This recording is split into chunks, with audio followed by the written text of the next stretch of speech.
করতে সক্ষম হয়েছে। আজকে সেই নেতা এই পরে থেকে আমাদের মাঝে ফিরে এসেছেন। বন্ধুগণ, এই গণতন্ত্রের স্তরের সবচেয়ে কঠিন পথগুলো আমরা পাড়ি দিয়েছি তারেক রহমানের নেতৃত্বে। আজকে সেই জন্যে আমাদের জন্য অত্যন্ত আনন্দের দিন। অন্যদিকে আমাদের মাতা বেগম খালেদা অসুস্থ অবস্থায় আজকে হাসপাতালে রয়েছেন। আজকে আমরা একদিকে আল্লাহ তাআলার কাছে দোয়া করবো যেন তিনি সুস্থ হয়ে আমাদের মধ্যে ফিরে আসেন, আর একই সঙ্গে দোয়া করবো যেন তারেক রহমানের নেতৃত্বে আমাদের আগামী 26-এ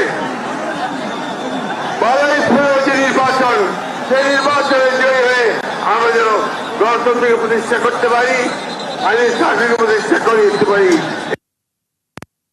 সাহেবের 31 বাস্তবায়িত করতে পারি। সকলকে আবারও আমরা বিএনপির পক্ষ থেকে ধন্যবাদ, কৃতজ্ঞতা জানাচ্ছি। দেশের এবং খালিদের পক্ষ থেকে ধন্যবাদ, কৃতজ্ঞতা জানাচ্ছি এবং তারা কাউকে আমরা স্বাগত জানাচ্ছি। আসসালামু আলাইকুম। বক্তব্য শেষ করছি। বিএনপি জিন্দাবাদ, শেখ মুজিবুর রহমান অমর হোক, দেশের বেগম খালেদা জিন্দাবাদ, তারেক রহমান জিন্দাবাদ।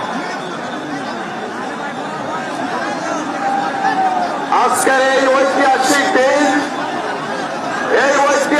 দিনে ধন্যবাদ, কৃতজ্ঞতা জানাচ্ছি।